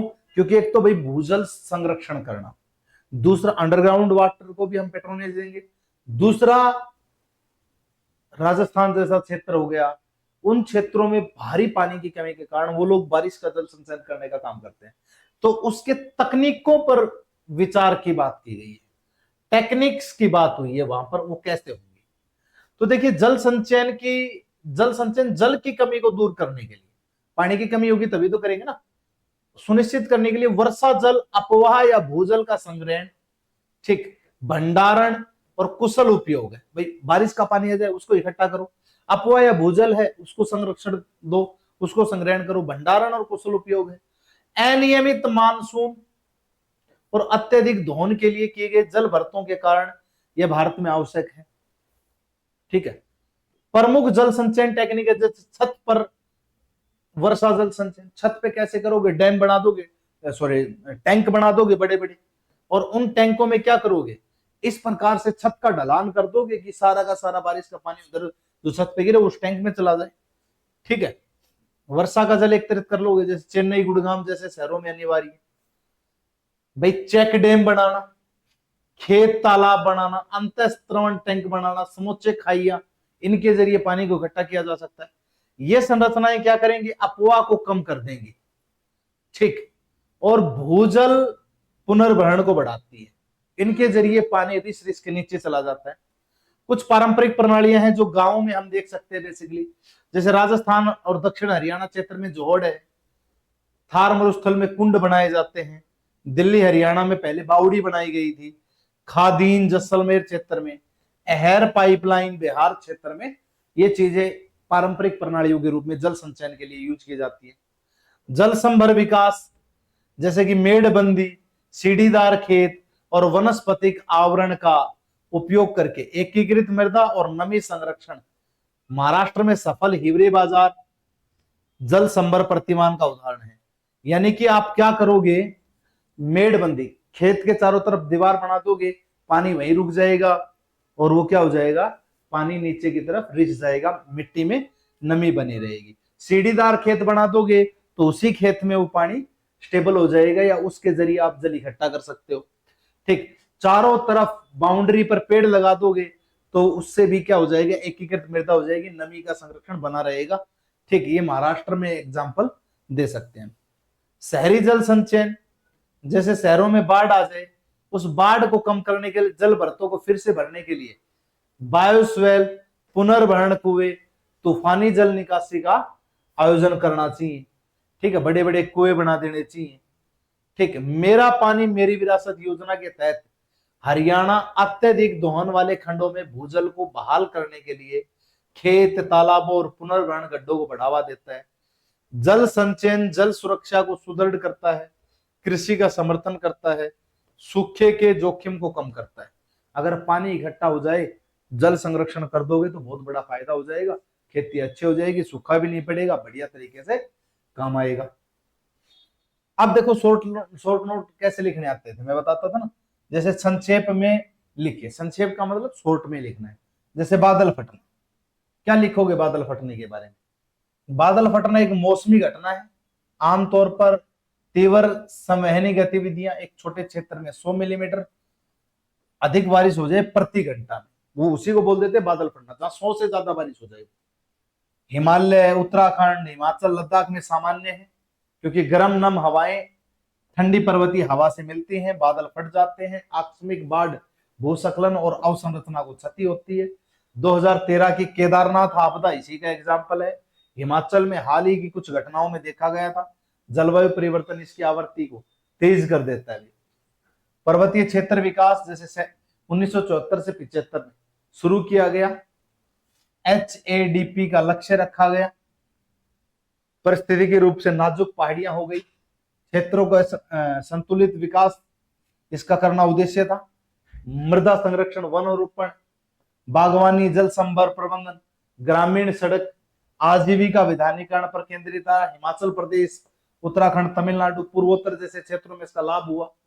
इस कार्यक्रम ने बागवानी, पर्यावरण, पर्यटन के माध्यम से आय सुधार करते हुए पर्यावरणीय संरक्षण को सुदृढ़ किया। ठीक है, इसे बाद में राष्ट्रीय कृषि विकास योजना और क्षेत्र आधारित विकास रणनीतियों के तहत विलय कर दिया। लाल गलियारा, लाल गलियारा उन क्षेत्रों को संदर्भित करता है जो छत्तीसगढ़, झारखंड, उड़ीसा, महाराष्ट्र, आंध्र प्रदेश के कुछ हिस्सों जैसे राज्यों में फैले हुए वामपंथी उग्रवाद से प्रभावित है। इसके कारणों में निर्धनता, भूमि अलगाव, जनजातीय विस्थापन, शासन घाटे शामिल है। सरकार ने उग्रवाद को कम करने के लिए आकांक्षी जिला कार्यक्रम चलाया, सुरक्षा अभियान चलाया, समाधान सिद्धांत, सड़क संपर्क, एकलव्य विद्यालय, वन अधिकार कार्यान्वयन जैसी विकास परियोजनाएं शुरू की। 2010 से वामपंथी उग्रवाद की घटनाओं ने 70% से अधिक की गिरावट देखी गई। 2010 से अब तक 70% की अधिक गिरावट देखी गई। भारत में सूखा प्रवण क्षेत्र, इसके बारे में बात आ जाती है। सूखा प्रवण क्षेत्र पश्चिमी राजस्थान, कच्छ, सौराष्ट्र, मारवाड़, रायलसीमा, विदर्भ, बुंदेलखंड, हरियाणा के कुछ हिस्से, महेंद्रगढ़, भिवानी, ये सब शामिल है। ये क्षेत्र कम वर्षा, उच्च वाष्पोत्सर्जन, भूजल की कमी का सामना करते हैं। सरकारी हस्तक्षेपों में सूखा प्रवण क्षेत्र कार्यक्रम, जल संभर विकास, सूक्ष्म सिंचाई परियोजना, सूखा प्रतिरोधी फसल किसमें शामिल है। हरियाणा मेदता को कम करने के लिए मोटे अनाज, जल बचत और फसल विविधीकरण को बढ़ावा देता है। इस प्रकार से चीजें आ सकती है। 2004 का क्वेश्चन है, जैसे शुष्क भूमि क्षेत्रों में फसल उत्पादन को स्थिर करने और बढ़ाने के लिए विभिन्न कदमों पर चर्चा की। ठीक है, शुष्क भूमि क्षेत्र है, फसल उत्पादन को स्थिर करना चाहते हैं भाई, और बढ़ाने के लिए विभिन्न कदमों पर चर्चा करनी है हमें। लाइक जैसे कि वर्षा आधारित कृषि, हमारा देश मानसून पर कृषि है, हमारी लगभग डिपेंड करती है। भारत की खाद्य सुरक्षा की रीढ़ है। ये Indian council of agriculture and research institute का बयान है 2023 में। भारत का लगभग 68% शुद्ध बोया गया क्षेत्र किस पर आधारित होता है, बारिश पर आधारित होता है। सूखा मृदा अवक्रमण तथा कम उत्पादकता के प्रति प्रवण है। भाई सूखा क्षेत्र है, मृदा अवक्रमण है, और दूसरा कम उत्पादकता है, इसके प्रति हम ग्रेडियंट है, झुकाव रखते हैं। हरियाणा क्षेत्र है, जैसे Mahendragarh district, Rewari district, Hisar district, Bhiwani सहित, ये सारे किस में आते हैं, शुष्क भूमि क्षेत्रों में आते हैं। अब यहां उत्पादन को स्थिर करने के लिए और बढ़ाने के लिए हमें कुछ चीजें होंगी जो जलवायु अनुकूल रणनीतियों की आवश्यकता है। कैसे है, जैसे मृदा और नमी का संरक्षण हमें करना होगा। अब मृदा और नमी का संरक्षण आप कैसे कर सकते हो, है कोई उपाय? बहुत सारे उपाय हैं जी। हम क्या कर सकते हैं, एक तो खेत के चारों तरफ मेड़बंदी कर सकते हैं। दूसरा, खेत को थोड़ा सा फ्लैट ना जोत के उसको थोड़ा सा सीढ़ीदार तरीके से जोत सकते हैं। श्रेणीबद्ध तरीके से मेड़ बना सकते हैं, उसके ऊपर उसके चारों तरफ पेड़ पौधे लगा करके। ठीक, इसलिए इस अपरदन को कम कर सकते हैं। जल प्रतिधारण में सुधार भी होगा इस चीज से। पलवार जैसे फसल और अवशेष जैविक आवरण नमी को संरक्षित करता है, हरियाणा के शुष्क जिलों में महत्वपूर्ण है। हरियाणा का मेवात प्रतिमान अगर मैं बात करूं तो सूक्ष्म जल संभर मेड़बंदी ने बाजरे की उपज में लगभग 12 से 18% की वृद्धि की है। भाई पानी को बाहर ही नहीं जाने दे रहे, पानी को वहीं रोक ले रहे हैं, पानी से वो चीजें अच्छी खासी तरीके से मेड़बंदी से भूमि में नमी संरक्षण बना रहता है। अब जल प्रबंधन और जल संचयन, जैसे खेत में तालाब बना लो, टैंक बना दो, चेक डैम बना दो, पुनर्भरण सॉफ्ट का तरीका अपना लो। पीएमकेएसवाई जल संभर विकास और हरियाली योजना के तहत पुनर्भरण कर लो जल का, ताकि भूजल में सुधार आ सके। हरियाणा की जल ही जीवन और मेरा पानी मेरी विरासत जो पहल है, विशेष रूप से कम वर्षा वाले क्षेत्रों में जल कुशल फसल उगाने को प्रोत्साहित करती है।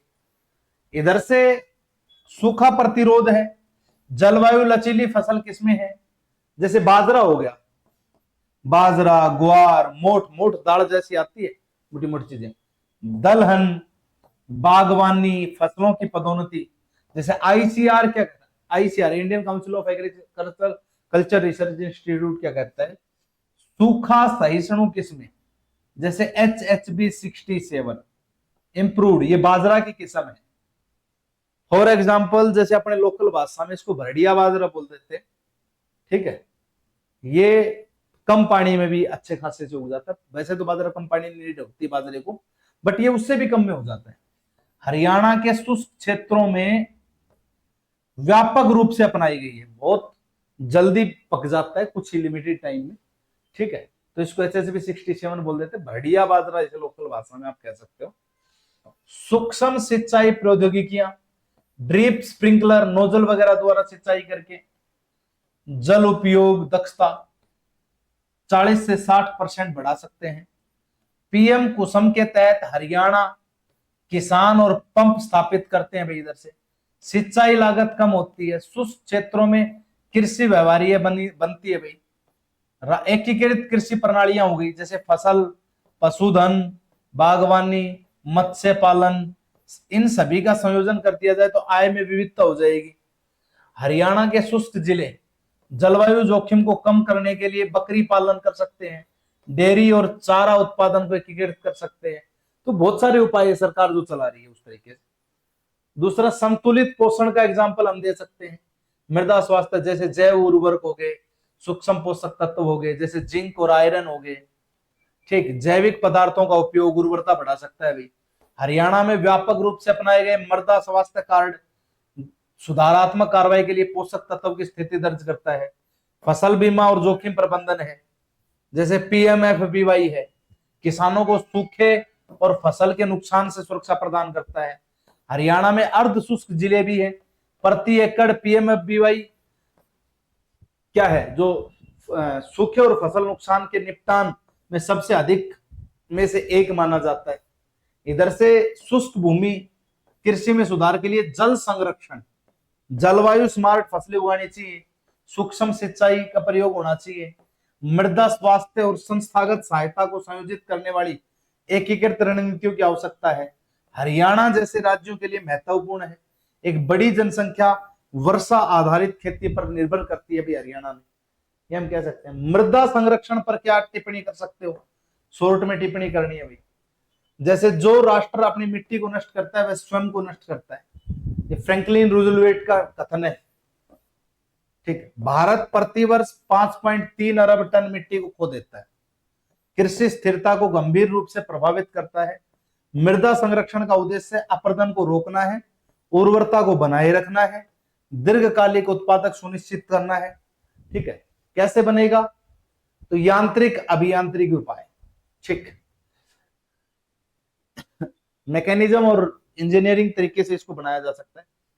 एक तो अच्छे से मेड़बंदी करके, सीढ़ीदार खेत बना करके, बेंच वेदिकाकरण करके, नाला प्लानिंग करके, भाई खेत में दोहरे बना देते हैं ना पानी को अच्छे से रिसाव के लिए, लहरदार भूमि में अपरदन को कम करके, ठीक। कैसे करेंगे इन चीजों से तरीके से। दूसरा, हरियाणा अफवाह को नियंत्रित करने के लिए अरावली बेल्ट हो गई, अरावली बेल्ट जो महेंद्रगढ़ और रेवाड़ी वाला एरिया है, इसमें चेक डैम और मिट्टी के तटबंधों का उपयोग किया जा सकता है या करते हैं। सस्य वैज्ञानिक उपाय जैसे फसल चक्कर सबसे इंपॉर्टेंट है, पट्टीदार खेती इंपॉर्टेंट है, ठीक। पट्टीदार खेती मतलब जैसे एक छोटा सा एरिया बना दिया, फिर एक एरिया बना दिया, ऐसे बेल्ट लेयर में खेती करना। आवरण फसलें और पलवार मृदा संरचना जल प्रतिधारण को बढ़ाते हैं भाई। हरियाणा में सरसों बाजरा फसल चक्र को बढ़ावा देता है, नमी का उपयोग बढ़ता है। वनारोपण और आश्रय पट्टियां, जैसे खेजड़ी, जाटी का वृक्ष होता है खेजड़ी, नीम हो गया, बबूल हो गया, ये सूखा प्रतिरोधी वृक्ष हैं। इन वृक्षों की बुआई अगर कर दी जाए बलुई मिट्टी में तो इसको स्थिर करने में मदद करते हैं। ये बालू मिट्टी में अपनी जड़ों से पकड़ बना लेते हैं जिससे मिट्टी कटाव नहीं होता। हरियाणा वन विभाग का अरावली वनारोपण भिवानी महेंद्रगढ़ के आसपास मरुस्थलीकरण के जोखिमों को कम करता है, ठीक है। जो अरावली में वन लगाए जा रहे हैं वो हमारे एरिया में क्या नहीं होने दे रहे भाई, महेंद्रगढ़ भिवानी में ये मरुस्थलीकरण नहीं होने दे रहे, वहां की मिट्टी को बढ़ने से रोकते हैं। मृदा उर्वरता प्रबंधन जैसे जैविक खाद हो गया, हरी खाद जिसको आप ढैंचा बोलते हो, आपने नहीं देखा हो ढैंचा तो भैया फोटो दिखा देंगे, आपको भेज देंगे ग्रुप में, ठीक है। कंपोस्ट, जैव उर्वरकों का उपयोग, ठीक। हरियाणा में जस्ता, सल्फर की कमी, मिट्टी का उपचार, स्वास्थ्य कार्ड योजना के तहत सूक्ष्म पोषक तत्व के रूप में प्रयोग किए जा सकते हैं। कानूनी और संस्थागत उपाय जैसे मृदा संरक्षण अधिनियम, जल संभर मिशन, राष्ट्रीय सतत कृषि मिशन सतत भूमि उपयोग का मार्गदर्शन करते हैं। मृदा संरक्षण परिस्थिति संतुलन, जलवायु लचीलापन, दीर्घकालिक कृषि उत्पादकता के लिए अपरिहार्य है। विशेष रूप से हरियाणा जैसे अर्ध शुष्क राज्यों में यह बहुत ही महत्वपूर्ण है। कुछ चीजों पर संक्षेप में वर्णन करना आ गया भाई। फिर से शॉर्ट नोट्स, ये शॉर्ट नोट्स क्या हेल्प करेंगे आपकी, शॉर्ट नोट्स जो है ये हेल्प करेंगे कुछ पॉइंट बिल्डअप करने में।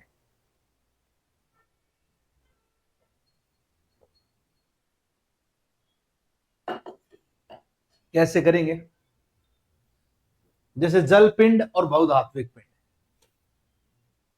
ये महासागरीय तलों जैसे मध्य हिंद महासागर बेसिन लगभग 4000 से 6000 मीटर की गहराई में पाए जाते हैं, ठीक है। वाटर मास और एयर मास, इनमें मैग्नीज, निकल, कोबाल्ट, तांबा ये खनिज होते हैं, ये बात याद रखो। ये इलेक्ट्रॉनिक्स और हरित प्रौद्योगिकी के लिए महत्वपूर्ण है। भारत गहन समुद्र मिशन 2021 के माध्यम से अंतरराष्ट्रीय समुद्र तल प्राधिकरण द्वारा 75,000 वर्ग किलोमीटर से अधिक अन्वेषण अधिकार प्रदान किए गए। ये बात मैं आपको बता देता हूं, 75,000 स्क्वायर किलोमीटर से भी अधिक अन्वेषण, ठीक, इन्वेस्टिगेशन, रिसर्च राइट्स हमें मिले हैं भारत को। किस मिशन के तहत, गहन समुद्र मिशन के तहत। अम्लीय वर्षा, सल्फर डाइऑक्साइड की मात्रा ज्यादा होती है, इसका पीएच मान कितना होता है, 5.6 से कम होता है, ठीक। उद्योगों, वाहनों और बिजली संयंत्रों से जैसे सल्फर डाइऑक्साइड, नाइट्रोक्स ऑक्साइड ज्यादा उत्सर्जित हो जाती है, ज्यादा एक्सट्रैक्शन जब हो जाता है तो क्या होता है भाई, वो एनवायरमेंट में घुल जाती है और पानी के बूंदों के साथ मिलकर फिर वो अम्लीय वर्षा बन जाती है। फसलों के लिए, जीवन के लिए और मिट्टी के लिए नुकसान होता है। हमारे जो मार्बल या संगमरमर के स्मारक होते हैं उनके लिए नुकसानदायक होती है, जैसे ताजमहल का कलर देख लो, पीला कर दिया इसने, ठीक है। झीलों को अम्लीय बनाती है, वनों को कमजोर करती है। हरियाणा के पानीपत, गुड़गांव के औद्योगिक क्षेत्र में सल्फर डाइऑक्साइड और नाइट्रस ऑक्साइड उत्सर्जन की निगरानी की जाती है ताकि मृदा और जल निकायों के अम्लीयकरण को रोका जा सके। कृषि सुदूर संवेदन, कृषि सुदूर संवेदन की अगर मैं बात करूं, जैसे उपग्रह इमेजरी है, सेंसर का उपयोग है, फसलों, मृदा नमी, तनाव, भूमि उपयोग पैटर्न की निगरानी के लिए अनुप्रयोग है भी। सूखा कीट प्रकोप, फसल क्षेत्र और उपज का अनुमान, स्टिक कृषि इमेजरी, मृदा नमी मानचित्रकरण। हरियाणा में अनुप्रयोग राज्य हरियाणा अंतरिक्ष अनुप्रयोग केंद्र का उपयोग फसल मानचित्रण के लिए किया गया है, ठीक है। विशेष रूप से किसके लिए, गेहूं, सरसों और कपास, धान के लिए। शुष्क क्षेत्रों में भूजल की कमी निगरानी के लिए करता है। सरकार बार बार बोलती है भाई आप धान की फसल मत उगाओ, भाई पानी की कमी ज्यादा हो रही है। सामाजिक और वाणिज्यिक कृषि वानिकी, सामाजिक वानिकी जैसे ईंधन की लकड़ी होगी, चारा, छोटी इमारती लकड़ी, आवश्यकताओं को पूरा करने के लिए। सामुदायिक भूमि, पंचायत भूमि, सड़क भूमि, किनारे, नहरों के तटों, बंजर भूमि, वृक्षारोपण। उद्देश्य वनों का दबाव कम करना, आजीविका उत्पन्न करना, पर्यावरण में सुधार करना। भाई जितनी भी भूमि खाली पड़ी है उसकी आसपास क्या लगाया जाता है, पेड़ लगाए जाते हैं, वनों पर दबाव कम हो जाता है। कृषि वानिकी में एक ही भूमि पर वृक्ष, फसल और पशुधन का एकीकरण। मृदा उर्वरता में सुधार होता है, इमारती लकड़ी और फलों से आय प्रदान होती है, अपरदन को कम करता है, कार्बन पृथक्करण को बढ़ाता है, ये हम कह सकते हैं। फिर से एक मानसून वाला क्वेश्चन है 2023 का है, भारत में मानसून के कारण बता दिए थे कैसे होती है। उत्पत्ति और वितरण पर चर्चा करनी है। वर्षा ऋतु में बार बार आने वाली बाढ़ को कैसे रोका जा सकता है। अब बाढ़ रोकने के भी उपाय मैंने बताया था, जैसे फर्स्ट क्वेश्चन हमने किया था वही रहेगा। 1 मिनट का समय देना भी।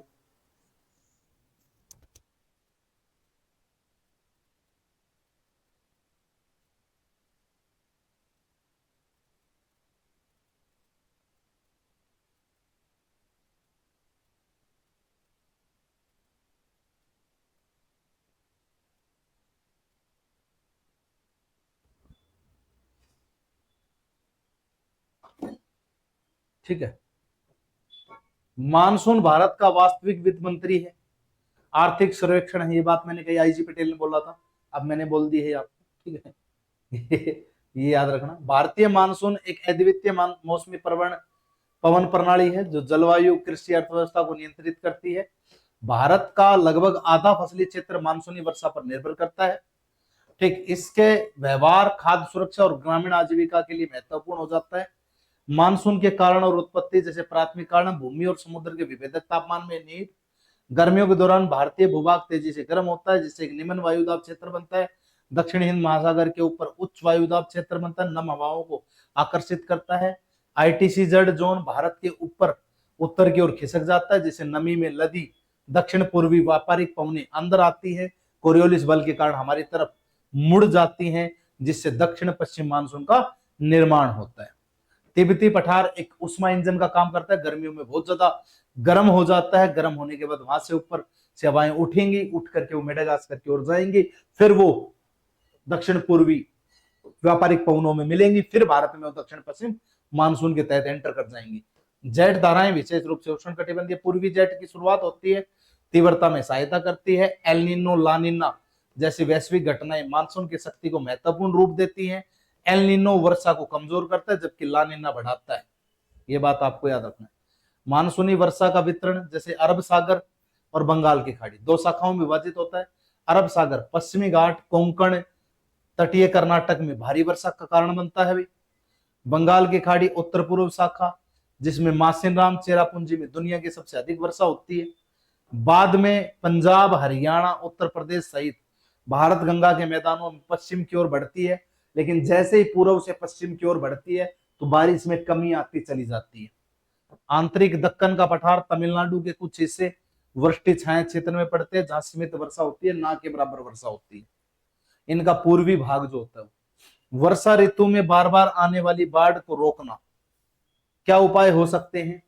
तो उसको रोकने के उपाय हो सकते हैं बहुत ही आसान तरीके से। अगर मैं बात करूं तो जैसे बाढ़ शमन के लिए संयुक्त संरचनात्मक परिस्थिति का दृष्टिकोण है, जैसे तटबंध, गाद निकालना, बांध समन्वय के माध्यम से नदी बेसिन के अति प्रवाह को कम करता है।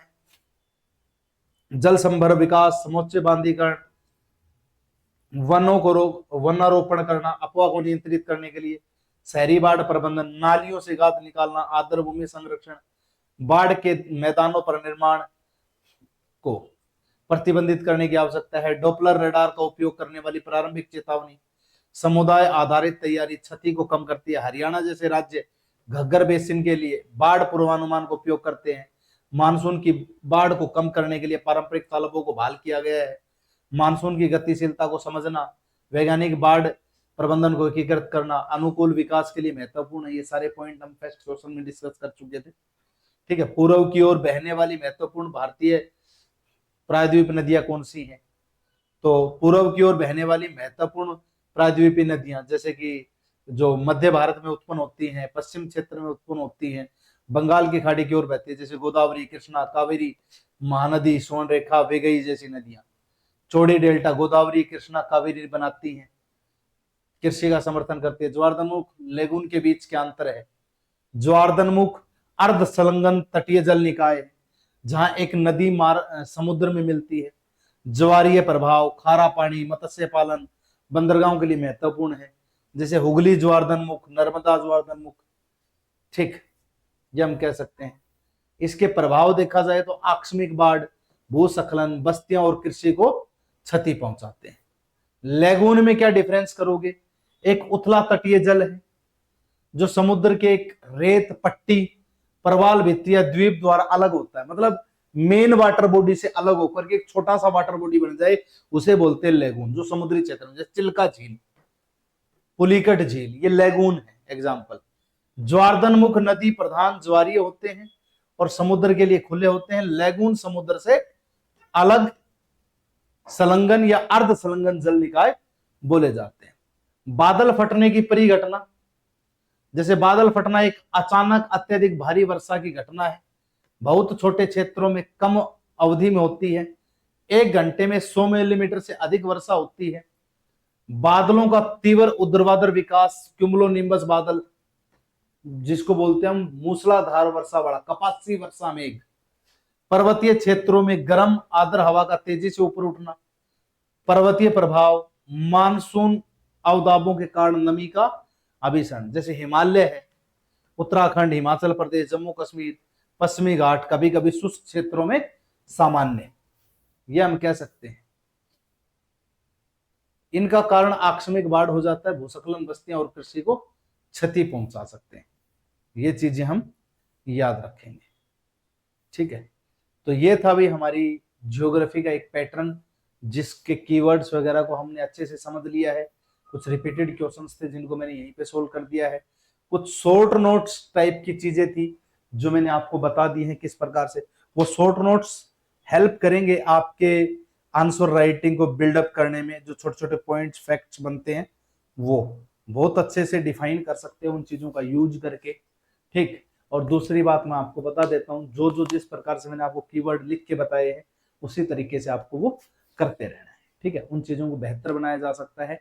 तो आज की क्लास को हम यहीं पे समाप्त करते हैं। जय हिंद, जय भारत, थैंक यू। पढ़ते रहिए, आगे बढ़ते रहिए, इसी प्रकार से मुस्कुराते हुए अपने लक्ष्य की ओर अग्रसर रहिए।